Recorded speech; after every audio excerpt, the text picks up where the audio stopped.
শীতে জমে যাওয়া এক নেকড়ে। নড়াচড়া না করলে এর মৃত্যু অবধারিত। কল্পনা করুন এমন একটি গ্রাম যেখানে তাপমাত্রা নেমে যায় -৭১.২ ডিগ্রি সেলসিয়াসে। সেখানে মাত্র কয়েক মিনিট বাইরে থাকলেই হতে পারে ফ্রস্ট বাইট, অঙ্গহানি, এমনকি মৃত্যু। এটা কি ফ্রস্ট বাইট?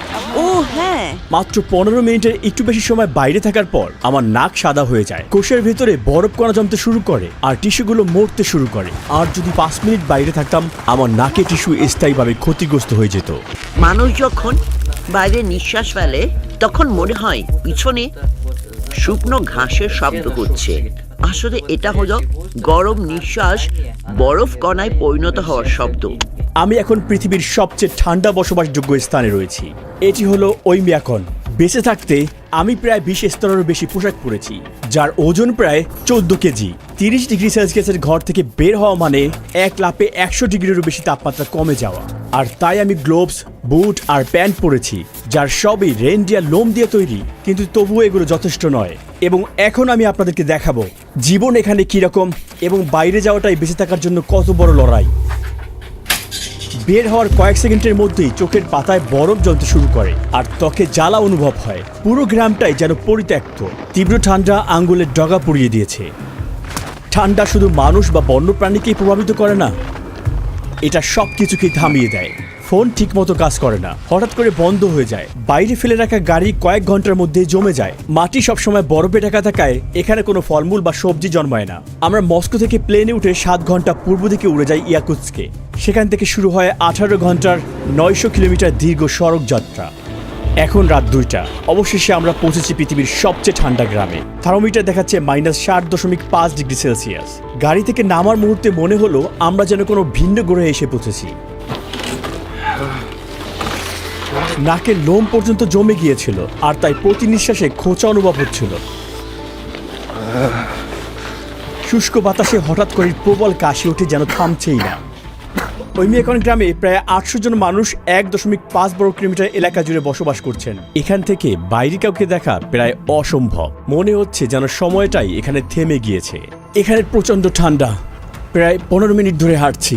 দেখতে পাচ্ছেন আমার বন্ধুর চোখের পাতাগুলো বরফে জমে আছে। এছাড়াও দেখতে পাচ্ছেন তার উপরের ঠোঁটে একটি বড় বরফের ফোঁটা জমে আছে।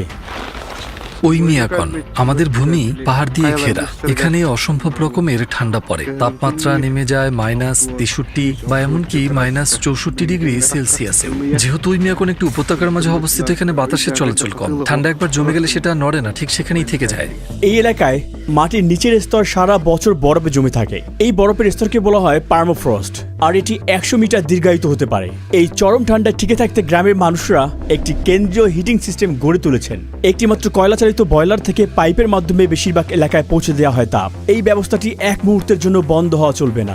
এখানকার বাড়ির ভেতরের গঠন সাধারণ গ্রামীণ বাড়ি থেকে সম্পূর্ণ ভিন্ন। পুরো বাড়ি গরম রাখতে কেন্দ্রীয় বয়লার সাথে সংযুক্ত পাইপগুলো ঘরের মধ্য দিয়ে চলে যায়। প্রথমে মোটা কাঠের বিম দিয়ে সমতল একটি ভিত্তি বানানো হয় আর এর উপর বসানো হয় মূল কাঠের গাঁথুনি। এরপরে দেওয়া হয় 30 সেন্টিমিটারের পুরুত্বের একটি সাব ফ্লোর। এরপরে ইনসুলেশন এবং সবশেষে মেঝে। প্রতিটি দেয়াল 7 স্তরের উপাদান দিয়ে তৈরি। বাইরে থাকে কাঠ। এরপরে প্রধান ইনসুলেশনের বাধা হিসেবে থাকে বসাল্ট লোম। এরপরে প্লাস্টার, মেস, ফোম ইনসুলেশন, আরও এক স্তরের প্লাস্টার এবং সবশেষে ভিতরে কাঠের প্যানেল থাকে। জানালাগুলি 3 স্তরের কাচের, যা এই প্রচণ্ড ঠান্ডা থেকে রক্ষা করার জন্য অত্যন্ত গুরুত্বপূর্ণ। ছাদের ভিতরে ইনসুলেশনের জন্য ব্যবহৃত হয় সরাস্ট এবং মাটি। হিটিং সিস্টেমের সাথে এই ব্যবস্থা ঘরকে গরম রাখে। প্রতিটি বাড়িতে প্রবেশপথের প্রথম ঘরটিকে ইচ্ছাকৃতভাবেই ঠান্ডা রাখা হয়। আমরা সামনের ঘরেই সবকিছু জমাট বাঁধিয়ে রাখি। এই ফ্রিজটি দেখো, একেবারেই প্রাকৃতিক। এখানে আমি দুধ আর মাংস জমিয়ে রাখি, ঠান্ডায় সংরক্ষণ করি। আপনারা নিশ্চয়ই দেখছেন, প্রবেশপথের এই প্রথম দুটি ঘর ব্যবহার করা হয় জিনিসপত্র মজুত রাখার জন্য এবং প্রাকৃতিক ফ্রিজ হিসেবে। এছাড়াও এই ঘরগুলো ভিতরের অংশকে সুরক্ষিত রাখতে বাপার হিসেবে কাজ করে। আপনারা দেখতে পাচ্ছেন ঘরের এই উপরের অংশগুলো বরফে আচ্ছন্ন হয়ে আছে, বিশেষ করে ছাদ। ওইমিয়াকনের দিনটা শুরু হয় খুব ভোরে। ইয়েভদোকিয়া এরই মধ্যে চলে গেছেন গবাদি পশুর খামারে। এখানকার খামারিরা ফ্রস্ট বাইট থেকে সংবেদনশীল টিস্যুগুলোকে রক্ষা করতে গরুগুলোকে কাপড় দিয়ে এভাবে মুড়ে রাখেন। এখন আর ওলান জমে যাওয়ার ঝুঁকি নেই, কিন্তু একবার দুধ বের হতে শুরু করলে তখন আমাদের খুব সাবধান থাকতে হবে। ওইমিয়াকনের প্রচণ্ড ঠান্ডার কারণে ভবনে পানি সরবরাহের কোনো পাইপ নেই। থাকলে সঙ্গে সঙ্গে জমে যেত। তাই গরুগুলোকে প্রতিদিন প্রচণ্ড ঠান্ডায় নদীতে গিয়ে পানি পান করতে হয়। একের পর এক গরুগুলো ঠান্ডার নরকে পা রাখছে, কারণ তারা জানে দেরি হলেই অসহনীয় উঠবে এই ঠান্ডা। তাদের শরীরের লোম সঙ্গে সঙ্গে বরফে জমে শক্ত হয়ে যায়। নদীর এই অংশটুকু বরফে জমে না, কারণ এটি পাহাড় থেকে আসা সতেজ পানির ধারা। ভূগর্ভস্থ ঝর্ণার পানি নদীর সঙ্গে মিশে যায় এবং এই নদীকে বরফে জমা থেকে রক্ষা করে। হঠাৎ করেই আমার পুরো মুখমণ্ডল অবশ হয়ে গেল। বাঁ পাশে পেশি আমি নাড়াতে পারছিলাম না, যেন মুখে প্যারালাইসিস হয়েছে। ইয়েবদোকিয়া খেয়াল করছিল ইতিমধ্যে আমার নাকও জমতে শুরু করেছে। এটা কি ফ্রস্ট বাইট? হ্যাঁ, অবশ্যই। ঠান্ডা রক্তনালীকে সংকুচিত করে এবং ধীরে ধীরে রক্ত সঞ্চালন কমে যায়। যথেষ্ট উষ্ণতা না পেলে প্রতিটি কোষের ভেতরের পানি বরফ কণায় পরিণত হয়, ফলে কোষ ফেটে যায়, তীক্ষ্ণ ব্যথা অনুভূত হয় এবং টিস্যু মারা যেতে শুরু করে। তোমার মুখ ঢেকে রাখতে হবে, এইভাবে মুখ ঢেকে হাঁটো। সাবধানে থেকো, না হলে এটা কালো হয়ে যেতে পারে। এই মুহূর্ত থেকে ডকুমেন্টারি শুটিং শেষ হওয়া পর্যন্ত আমি আর একটা 10 মিনিটের বেশি সময় ধরে বাইরে থাকতে পারবো না। তা না হলে ফ্রস্ট বাইটে আক্রান্ত হওয়া আমার নাক আরও খারাপের দিকে যাবে। ডকুমেন্টারির অগ্রগতির সঙ্গে সঙ্গে এখানে তাপমাত্রা আরও কমতে শুরু করেছে, কিন্তু তারপরও আমরা দেখাবো বেঁচে থাকতে এখানে কি পরিমাণ যুদ্ধ করতে হয়। এই না ওষুধ, এটা হলো অ্যালোভেরা আর শুধু অ্যালকোহল। এমনভাবে ভিজিয়ে নিতে হয়, তারপর যেখানে জমে গেছে সেখানে লাগাতে হয়। আর ঘুষবে না, ঠিক আছে? না হলে রক্তনালী আর ক্যাপিলারিগুলো ক্ষতিগ্রস্ত হবে আর তা থেকে ঘা হয়ে যেতে পারে। ইয়েবদোকিয়া তার ধোয়া কাপড় ঝুলানোর মাধ্যমে তার দৈনন্দিন কাজ শুরু করলো, কিন্তু কয়েক মিনিটের মধ্যে সেগুলো জমে পুরোপুরি শক্ত হয়ে গেল। সমস্ত কাপড়গুলো পুরোপুরি শক্ত হয়ে গিয়েছে। আমার হাত জমে যাচ্ছে।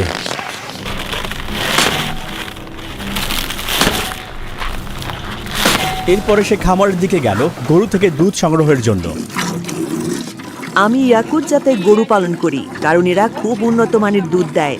এতে চর্বির পরিমাণ 7 থেকে 8% পর্যন্ত হয়। যেমনটা আপনারা দেখতে পাচ্ছেন, উপরের ছাদে কিছু বরফ এবং তুষার জমে আছে, কিন্তু ভেতরটা বেশ উষ্ণ, আর এই পাশগুলো বরফে জমে আছে। আপনারা দেখতে পাচ্ছেন ছাদ থেকে কিছু বরফের অংশ নিচে পড়েছে, এটা বাতাসের আর্দ্রতার কারণে। এখানের বাতাস ঘাস, গরম দুধ এবং গবাদি পশুর গন্ধে ভরে আছে। আমরা দেখা করব ঘোড়া পালকের সাথে। এখন যাচ্ছি ইয়াকুতি বন্য ঘোড়াগুলোকে তাদের প্রাকৃতিক পরিবেশের দেখার জন্য। মিখাইল, রুহি, এইগুলোই ইয়াকুত ঘোড়া। এখানকার পরিবেশ এতটাই কঠিন যে শুধুমাত্র এরাই নিজেদের মানিয়ে নিতে পেরেছে। আজকের তাপমাত্রা কত? এখানে আজ প্রায় -50 ডিগ্রি সেলসিয়াস। বাইরে দীর্ঘ সময় থাকা খুব কষ্টকর। আমরা খোলা জায়গায় বেড়া দিয়ে একটা ব্যবস্থা করেছি। ওরা বেশিরভাগ সময় স্বাধীনভাবে চড়ে বেড়ায়। এই ইয়াকুতি ঘোড়াগুলোর জন্য তাপিত আশ্রয়ের প্রয়োজন হয় না, কারণ এরা দিনরাত -70 ডিগ্রি সেলসিয়াস তাপমাত্রা সহ্য করতে পারে। সাধারণ ঘোড়ার চেয়ে এরা আকারে অনেকটাই ছোট, আর যেটা শীতকালে তাদের জন্য একটি ভালো দিক, কারণ ছোট শরীর মানে তাপ কম এলাকা জুড়ে তাদের শরীরে বিকিরণ ঘটায়। এই ঘোড়াগুলোর দেহ দেখতে অনেকটাই ফোলানো, মোটা চর্বির এবং গোলাকৃতি। এটা তাদের ঘন লোমের কারণে, আর তাদের খুরগুলো অনেক উঁচু। এ কারণেই তারা এত ঠান্ডা সত্ত্বেও এই জমাট মাটিতে তারা অনেকক্ষণ দাঁড়িয়ে থাকতে পারে। ওদের আটকানো হয়নি এখানে, শুধু খাবারের জন্য তারা এখানে আছে। তাদের শরীরই হলো খাবার। এটা ঘোড়ার মাংস, এখানকার মানুষ এটা খায়। যেমনটা দেখছেন এতে প্রচুর চর্বি রয়েছে। এটা একটা প্যাকেট, ঘোড়ার মাংসের প্যাকেট। একজন ক্রেতা এই মাংসের জন্য অর্ডার করেছেন এবং এটা এখন তার কাছে পাঠানো হবে। এই ঘাসের স্তূপটি গ্রীষ্মকাল থেকেই এখানে জমিয়ে রাখা হয়। শীতকালে এটাই ঘোড়াদের প্রধান খাবারের উৎস। মিখাইল আমাদের তার ঘোড়ার মাংস এবং কলিজা খাওয়ার প্রস্তাব দিলেন, যা কাঁচা এবং জমা অবস্থায় খাওয়া হয়। কাঁচা ঘোড়ার মাংস, এটি ভিটামিন আর ভালো পুষ্টি উপাদানে ভরপুর। কারণ এখানে আমাদের ফল বা সবজি নেই, তাই আমরা মাংস থেকেই ভিটামিন নিই। খেতে বরফের মতো লাগছে। আমি এটা স্বাদ পাচ্ছি না, কারণ জমে আছে। এটা কলিজা। ওই মেয়াকনে জানুয়ারি মাসে দিনের আলো মাত্র 4.5 ঘন্টা স্থায়ী হয়। এখন বিকেল 3টা আর অন্ধকার নামতে শুরু করেছে, আর আমরা আমাদের দিনের কাজ শেষ করছি।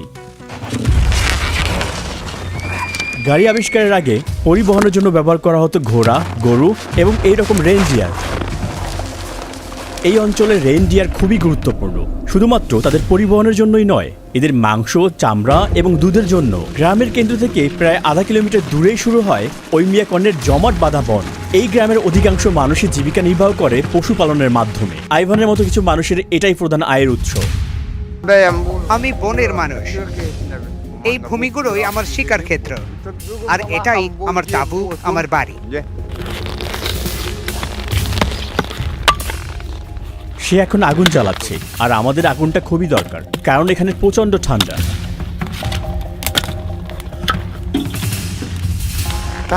আমাদের অবশ্যই নির্দিষ্ট পথেই হাঁটতে হবে। নিচের বরফ অনেক পাতলা। আমরা জমে যাওয়া নদীর দিকে এগিয়ে গেলাম। সেখানে সে আগের দিন একটি মাছ ধরার জাল পেতে রেখেছিল। আইভান ক্যামেরাম্যানকে সতর্ক করলো, কারণ সে ফাটল ধরা বরফের উপর পা রাখছিল। একটা ভুল পদক্ষেপে সে পানিতে পড়ে যেতে পারত এবং ভিজে যেত। শীতকালে যখন তাপমাত্রা ঠিক এমনই থাকতো, তখন আমার বাবা ঘোড়ায় চড়ে বনের মধ্যে ঘুরে বেড়াতেন। সে বরফ ভেঙে পড়ে গিয়েছিল, আর সঙ্গে সঙ্গে তার শরীর জমে যেতে শুরু করে। কাছাকাছি কোথাও কোনো উষ্ণ আশ্রয় নেই, আর কারো সাহায্য পাওয়ার কোনো সুযোগ নেই। বুঝতে পেরে সে নিজেই সিদ্ধান্ত নিয়েছিল নিজেকে গুলি করার, যেন ধীরে ধীরে কষ্টকর ভাবে মারা যেতে না হয়। দৌড়াও দৌড়াও, ল্যান্সে কিছু পানি ছিটকে পড়েছে। ও খোদা, এটা তো ইতিমধ্যেই জমে গিয়েছে। এই তাপমাত্রায় আমাদের গ্যাজেটস নিয়ে কাজ করতে সত্যি ঝামেলায় পড়েছিলাম। এই জমে যাওয়া লেন্সটি অযোগ্য হয়ে পড়েছে, আর এটাকে এখন ফেলে দিতে হবে। মাছ ধরার জালটি তুলতে সে ছোট্ট একটি বেলচা দিয়ে গর্ত থেকে বরফ সরাচ্ছে। মাছটি বাতাসের সংস্পর্শে আসার পর মাত্র কয়েক সেকেন্ডের মধ্যেই মারা যায়। জলটি ছিল উষ্ণ, কিন্তু এখন পৃষ্ঠে এই মাছটি স্তম্ভিত অবস্থায় আছে, জমে শক্ত হয়ে গিয়েছে। সে হাত দিয়ে ঘষে মাছটিকে গরম করছে, যাতে খুব সহজে সে মাছটিকে কাটতে পারে। সে সাবধানে মাছটিকে কেটে পাতলা পাতলা টুকরো করছে। এটি জমে যাওয়া একটি কাঁচা বন্য মাছ। জমে গেলে মনে হয় যেন তুমি বরফ খাচ্ছ। তোমাদের মাছ খেতে হবে লবণ দিয়ে। শীতকালে মাছ ভিটামিনে ভরপুর থাকে। তাঁবুর ভিতরের অংশটা কিছুটা উষ্ণ, কিন্তু দেখুন এই বাইরের অংশ জমে গিয়েছে। সে এখন আগুন জ্বালাচ্ছে এবং কিছু মাছ প্রাকৃতিকে উৎসর্গ করছে। হে প্রকৃতির আত্মা, আমাদের উপহার গ্রহণ করুন, আমাদের সফল শিকার করে দিন এবং আপনার ভূমির সমৃদ্ধি আমাদের দান করুন। তার বিশ্বাস অনুযায়ী তাকে শিকারের আত্মাকে সন্তুষ্ট রাখতে হয়, তা না হলে পরের বার শিকারে তাকে খালি হাতে ফিরতে হতে পারে। আমরা এখন বনের গভীরে যাচ্ছি। আইভান বড় কিছু শিকার করতে চায়। দেখে মনে হচ্ছে এখান থেকে কিছু একটা হেঁটে গিয়েছে। পায়ের ছাপ এবং ছোট ছোট প্রস্রাবের দাগও রয়েছে। দেখো, রো হরিণের পায়ের ছাপ। আমরা কাছাকাছি চলে এসেছি। 10 মিনিটের বেশি সময় ধরে বাইরে থাকায় আমার নাক অবশ হতে শুরু করেছে। আমাকে আরও বেশি সাবধানে থাকতে হবে। আমি আমার নাক অনুভব করতে পারছি না। ওই দিক থেকে এটা বনের দিকে দৌড়ে গিয়েছে। ঠিক এখানেই আমি ফাঁদ বসাবো। সে বড় কোনো পশু ধরার আশা করছে। শিকারী জানে পশুটি প্রতিদিন এই একই পথে চলে, তাই সে ফাঁদটি তার পায়ের ছাপের উপর রেখেছে। এবার ফাঁদটিকে বরফ দিয়ে ঢেকে দিচ্ছে। ট্রেসগুলোকে মুছে ফেলতে সে কুকুরের লেজ ব্যবহার করছে। সে কি ধরতে চলেছে এটা দেখতে আমরা 2 দিন পরে এখানে আবার ফিরে আসব। যাওয়ার আগে আইভান গতকালকের ফাঁদটি দেখতে চায়। সে সাবধানে এলাকাটি পর্যবেক্ষণ করছে। এখানে সবকিছু যেন আমার কাছে একটা বইয়ের মতো। যখন বরফ পড়ে আমি পশুদের পায়ের ছাপ দেখে কতগুলো পশু আছে সেটা বুঝে ফেলি। আমি ইতিমধ্যে জানি এই এলাকায় কতগুলো পশু বাস করে। এই তো পেয়ে গেছি। বরফের উপর পড়ে আছে খুবই সহজ একটি শিকার। একটি খরগোশ পেলাম। এটা আকারে খুবই বড়, মনে হচ্ছে সবাই মিলে খুব ভালোভাবে খেতে পারবো। শিকারির ফাঁদে আটকা পড়ে এটা মারা যায়নি, বরফের অতিরিক্ত ঠান্ডায় এটাকে মেরে ফেলেছে। তার মানে প্রকৃতির সাথে এখানে কোনো রসিকতা চলে না। এই ফাঁদটা আজকের ফাঁদ থেকে অনেক ছোট ছিল। পরবর্তী শিকার কি হবে এটা ভেবে আমি খুবই আগ্রহী। আপাতত আজ রাতে মাংস রান্না হবে। ওয়াইমিয়াকনে প্রচুর খরগোশ রয়েছে। যুদ্ধের সময় খরগোশ শিকার করেই আমাদের মানুষগুলো টিকে ছিল। তামারা খরগোশ রান্না করে তার বাড়িতে ডিনার টেবিল সাজিয়েছেন আমাদের জন্য। মাংসে কোনো চর্বি নেই, খুবই পাতলা এবং শুষ্ক ধরনের। পরবর্তী দৃশ্য ধারণ করা ছিল খুবই কঠিন কাজ। রাশিয়ান গ্রামীণ জীবনের উপর ভিত্তি করে নির্মিত ইউটিউব চ্যানেল দ্য আলিঙ্গাপসের সাহায্যে তা আমরা সম্ভব করতে পেরেছি। ভোরের আলো ফোটার সঙ্গে সঙ্গেই আমরা বাড়ির কাছাকাছি কিছু অপ্রত্যাশিত জিনিস দেখেছি। একটি বিশাল সাপের ভাস্কর্য। এটি সম্পূর্ণ গরুর বজ্র দিয়ে তৈরি, ওজন 360 কেজিরও বেশি এবং বানিয়েছেন একজন স্থানীয় কৃষক। এখানে পাইপলাইনের মতো সাধারণ পানি সরবরাহ ব্যবস্থা নেই। পানির পাইপে পানি দিলে তা সঙ্গে সঙ্গে জমে যাবে। এর পরিবর্তে এখানকার বাসিন্দারা ট্যাঙ্কের মাধ্যমে ব্যবহৃত পানি সংরক্ষণ করে রাখে। সেই পানি দিয়ে হাত ধোয়া বা অন্যান্য দৈনন্দিন কাজ সম্পন্ন করে। আমাদের সিঙ্কটা পুরনো, নিচে একটা বালতি রাখা থাকে পানি ধারণ করার জন্য। যখন বালতিটা ভরে যায় তখন আমরা সেটা বাইরে নিয়ে গিয়ে ফেলে দিই। এছাড়া এখানে পানির পাইপলাইন না থাকার কারণে ঘরের ভিতর কোনো শাওয়ার বা টয়লেট থাকে না। এর পরিবর্তে এই প্রয়োজনীয় ব্যবস্থা রাখা হয় বাড়ির কোনো বাগানে, ছোট কোনো কেবিনে। মলমূত্র নিষ্কাশনের কোনো ব্যবস্থা না থাকায় মানুষের বজ্র যেখানে ফেলা হয় সেখানে জমে থাকে, কারণ বাতাসের সংস্পর্শে এলে বজ্রগুলো তাৎক্ষণিক বরফে পরিণত হয়। ফলে এগুলো জমে জমে 1-2 মিটার পর্যন্ত উঁচু স্তম্ভ তৈরি করে, যতক্ষণ না পর্যন্ত কেউ তা ভেঙে পরিষ্কার করে। যখন কাউকে টয়লেট ব্যবহার করতে হয় তখন তাকে প্রচুর কাপড় পরতে হয় এবং দ্রুতই কাজটি শেষ করতে হয় যাতে জমে না যায়। এটা নিশ্চয়ই সুখকর অভিজ্ঞতা হবে না। এই টয়লেটটি একটু ভিন্ন কারণ এটাকে গরম রাখা হয়েছে, কিন্তু সমস্যা হচ্ছে এখানে পর্যাপ্ত বায়ু চলাচলের ব্যবস্থা নেই। দেখো, এই ধরনের টয়লেট মূলত ব্যবহৃত হয় ঠান্ডা থেকে রক্ষা পাওয়ার জন্য, কিন্তু এর ভিতরে খুবই দুর্গন্ধ তৈরি হয়। গোসল, রান্না বান্না, থালা বাসন ধোয়া বা পান করার জন্য পানি খুবই অপরিহার্য, কিন্তু এখানে পানি সংগ্রহ একদমই সহজ নয়, বরং একটি জটিল প্রক্রিয়া যা অনেক পরিশ্রমের কাজ। মানুষ এখানে বরফ কেটে কেটে তার খণ্ড সংগ্রহ করে এবং সেগুলো গলিয়ে দৈনন্দিন ব্যবহারের জন্য বিশুদ্ধ পানি তৈরি করে। এই বরফের নিচেই একটি জমাট বাঁধা নদী এবং পানির একমাত্র উৎস। তিনি একটি চিজেল দিয়ে এই বরফগুলো কাটছেন। যদি খুব ঠান্ডা হয় তবে আপনাদের দ্রুত কাজ করতে হবে, না হলে আপনারা জমে যাবেন। আমরা একের পর এক শক্ত বরফের খণ্ড কাটছি এবং সেগুলোকে তুলে স্লেজে রাখছি। 1, 2, 3। আমরা যতটা সম্ভব বরফের খণ্ড স্লেজের উপর রাখছি। আমাদের পূর্বপুরুষরা আগে এই বরফগুলো গরুর গাড়িতে করে নিয়ে যেতেন। নিকোলে, এগুলো কতদিন চলবে? আমার পরিবার বড়, এই বরফ 2 অথবা 3 সপ্তাহ চলবে। এই বিশাল বরফের খণ্ডগুলো রাখা হয় বাড়ির ভিতরে ঠান্ডা ঘরে অথবা পিছনের উঠানে। তারা এগুলোকে এক ধরনের ড্রামে রাখে, এরপরে গলে গেলে সেই পানি তারা পান করে। আমরা যে বরফের পানি সংগ্রহ করলাম তা শুধু তার নিজের বাড়িতেই ব্যবহৃত হবে না, বরং প্রতিবেশীদের সাথে ভাগ করা হবে যাতে তারাও পরিষ্কার বিশুদ্ধ পানি দিয়ে গোসল করতে পারেন। এই গ্রামে গোসলের মাধ্যমে প্রতিদিনের রুটিন শুরু হয় না, বরং শুরু হয় কাঠ কাটার মাধ্যমে।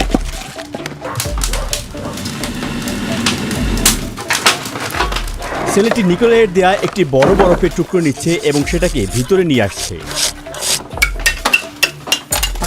আমাদের দাদু নানুরা গোসল করেন 2 ঘন্টা ধরে।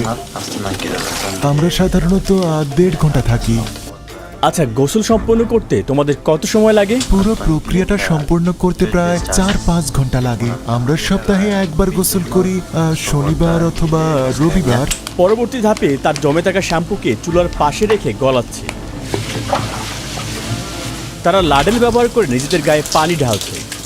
গোসল শেষে তারা দ্রুতই কাপড় পরছে, কারণ তাদের 60 ডিগ্রি সেলসিয়াস ভিতরের গরম ঘর থেকে -54 ডিগ্রি সেলসিয়াস বাইরের ঠান্ডায় যেতে হবে। পার্থক্যটা 114 ডিগ্রি সেলসিয়াস। সাপ্তাহিক গোসলের আনুষ্ঠানিকতা শেষে পরের দিন শুরু হয় খুব সকালে। এখন সকাল 7:30। শিশুরা জেগে উঠেছে এক হাড় কাঁপানো ঠান্ডা সকালে। বাইরে এখনো অন্ধকার। এই সাধারণ ইনডোর ট্যাঙ্কের মাধ্যমে শিশুরা ঘরের উষ্ণতায় মুখ ধুতে এবং দাঁত ব্রাশ করতে পারছে। তবে অন্য প্রয়োজনে তাদেরকে বাইরে থাকা টয়লেট ব্যবহার করতে হবে। জানা তার মেয়েদেরকে স্কুলের জন্য তৈরি করছে। শিশুরা বাইরে বের হওয়ার আগে অনেক স্তরের পোশাক পরিধান করে। জানা তাদের মুখ এবং নাক ঢেকে দেয় এবং মুখে শক্ত করে পশমি শাল পেঁচিয়ে দেয় যাতে তারা বাইরে থাকা প্রচণ্ড ঠান্ডা থেকে কিছুটা রক্ষা পায়। এখন তারা বাইরে যাওয়ার জন্য সম্পূর্ণ প্রস্তুত। পায়ে হেঁটে স্কুলের দূরত্ব প্রায় 0.5 কিলোমিটার। প্রতিদিন সকালে নিকোলে তার মেয়েদেরকে নিয়ে স্কুলে যায়। যতক্ষণ না পর্যন্ত তাপমাত্রা -55 ডিগ্রি সেলসিয়াসের নিচে নামে ততক্ষণ ওই মেয়াকনে স্কুল খোলা থাকে। এর নিচে নামলে বাইরে যাওয়া খুবই বিপজ্জনক হয়ে পড়ে। আজ থার্মোমিটার দেখাচ্ছে -54 ডিগ্রি সেলসিয়াস। বাচ্চারা স্কুলে পৌঁছানোর পরই আইভানের মতো মানুষের জীবন শুরু হয়ে যায় শিকার এবং বেঁচে থাকার লড়াইয়ে। আইভানের এখানে অনেক পশু রয়েছে, এমনকি তার জমে যাওয়া একটি নেকড়েও রয়েছে। আজ ভোরে সে নেকড়েটি ধরেছি প্রায় 2 ঘন্টা আগে। যেই ফাঁদটি আমরা সবাই মিলে বানিয়েছিলাম সেটিতে। এটি মূলত মারা গিয়েছিল ঠান্ডায়, নড়তে পারছিল না। তাই ঠান্ডা আপনি নড়াচড়া করতে না পারলে মরে যাবেন। এটি একটি পুরুষ নেকড়ে। আইভান এই নেকড়েটির চামড়া বিক্রি করবেন এবং মাংস সংগ্রহ করবেন। এটার মাংস দিয়ে সে আরেকটি নতুন ফাঁদ বানাবে, আর এবার সে ভাল্লুক শিকার করবে। সে আমাদেরকে তার শিকার সংগ্রহ দেখাচ্ছেন। এগুলো হলো শীত জুড়ে শিকার করা তার শিয়ালের চামড়া। এটা নিশ্চয়ই ছিল একটি পূর্ণবয়স্ক ভাল্লুক। এই ভাল্লুকগুলোকে মেরে ফেলতে হয়েছে কারণ তারা বারবার আমার গবাদি পশুর উপরে আক্রমণ করছিল। প্রতি বছর তারা আমার জমিতে চলে আসে আর প্রতি বছর তাদের সংখ্যা আগের চেয়ে বেশি হয়। ওইমিয়াকনের ঠান্ডা এতটাই তীব্র যে সবচেয়ে শক্তিশালী গাড়িগুলো সঠিক প্রস্তুতি ছাড়া এখানে চলতে পারে না। যদি একটি গাড়ি কয়েক ঘন্টার জন্য বাইরে রেখে দেওয়া হয় এবং ইঞ্জিন বন্ধ থাকে, এটি সম্পূর্ণরূপে জমে যায় এবং ডিফ্রস্ট না করা পর্যন্ত স্টার্ট নেয় না। আপনি কিভাবে আপনার গাড়িটি আবার সচল করবেন? আমরা জেট হিটার ব্যবহার করব। আমরা নিশ্চিত না যে এটা এরপর আর চালু হবে কিনা। প্রতিটি অংশ জমে পাথরের মতো শক্ত হয়ে গিয়েছে, মেটাল, জ্বালানি তেল, এমনকি ব্যাটারিও। তারা গাড়ির উপর জমে থাকা পুরো বরফ ঝেড়ে ফেলতে শুরু করলো। টায়ারটা পাথরের মতো শক্ত হয়ে গিয়েছে। তখন বাইরে তাপমাত্রা ছিল -56°C। ফুটো হওয়ার কারণে টায়ার থেকে বাতাস বের হয়নি, বরং প্রচন্ড ঠান্ডায় টায়ারের ভিতরের বাতাসের অণুগুলো সংকুচিত হয়ে যাওয়ার কারণে এমনটা হয়েছে। গাড়িটিকে গরম করতে তারা এখন গাড়িতে এটি লাগাবে। আমরা চেষ্টা করি যতটা সম্ভব ভালোভাবে ঢেকে রাখতে, যাতে গরম বাতাস বাইরে না চলে যায় বরং ভেতরে থাকে।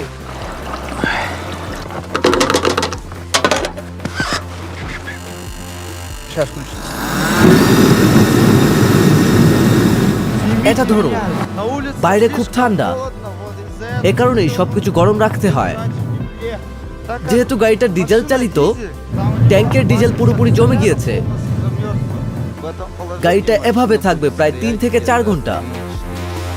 যদি কোনো স্থানীয় বাসিন্দার ভাগ্যে গরম গ্যারেজ জোটে, তাহলে তারা সেখানে মাসের পর মাস গাড়ি রেখে দিতে পারে ইঞ্জিন জমে যাওয়ার ভয় ছাড়াই। আমরা প্রথমবারের মতো এমন একটি গ্যারেজে যাই। এই গ্যারেজের দরজাটা দারুণভাবে ইনসুলেট করা, এটির কোথাও সামান্য ফাঁকা নেই। তারা এ ধরনের উপকরণ ব্যবহার করেছে। দেখুন দেয়ালটি কিভাবে স্তরে স্তরে তৈরি করা হয়েছে, আর গ্যারেজটি গরম রাখতে এখানে পাইপ ব্যবহার করা হয়েছে। আমরা গাড়িটা 3 ঘন্টা গরম করেছি। এখন স্টার্ট দেওয়ার চেষ্টা করব। অ্যাকুমুলেটর লাগানো হয়েছে। ডিপিস্টিক দিয়ে তেলের স্তর যাচাই করা হচ্ছে। এই প্রথম সে গাড়ির দরজাটি খুলল। হ্যাঁ, দারুণ। এই গাড়িটি যেন মৃত অবস্থা থেকে জীবন ফিরে পেল। এখন আমরা জায়গাটা ছাড়ার চেষ্টা করব। ওইমিয়াকনে বেঁচে থাকা মানে প্রকৃতিকে জয় করা নয়, বরং তার সাথে তাল মিলিয়ে চলা। প্রাচীন জ্ঞানে পথ প্রদর্শিত হয়ে ইয়াকুত জনগণ ঠান্ডার সাথে যুদ্ধ করে না, তারা একে শ্রদ্ধা করে এবং এর নিয়ম মেনে টিকে থাকে। দেখুন, গাড়ির তাপমাত্রা কিছুতেই বাড়ছে না। এখানে এই নির্মম শীতকে ভয় নয়, বরং আচার অনুষ্ঠান আর অটল বিশ্বাসের সাথে গ্রহণ করা হয়। প্রকৃতি যেমন নেয় তেমনই ফিরিয়ে দেয়। এটা শুধুমাত্র টিকে থাকার গল্প নয়, এটা সহাবস্থান। এই যাত্রার প্রতিটি ধাপে আমার পাশে থাকার জন্য আমার প্রিয় বন্ধু তুরগুত একিমকে জানাই আন্তরিক ধন্যবাদ। তিনি ওইমিয়াকনে আরেকটি অসাধারণ ভিডিও ধারণ করেছেন, যেখানে স্থানীয় এক পরিবারের আমন্ত্রণ গ্রহণ করে তিনি হিমশীতল গ্রামের দৈনন্দিন জীবনের অসাধারণ দৃশ্য তুলে ধরেছেন। তুরগুতের সাথে শুটিং করতে গিয়ে আমরা ঝাঁপ দিয়েছিলাম একটি জমাট বাঁধা নদীতে -55°C। এটা ছিল আমার জীবনের সবচেয়ে চরম অভিজ্ঞতার একটি। যদি আপনি ওই মুহূর্তগুলো এবং এই অঞ্চলের সংস্কৃতি ও ঐতিহ্যকে আরো কাছ থেকে দেখতে চান, তাহলে এখানে ক্লিক করার মাধ্যমে দেখে নিন তার ডকুমেন্টারি।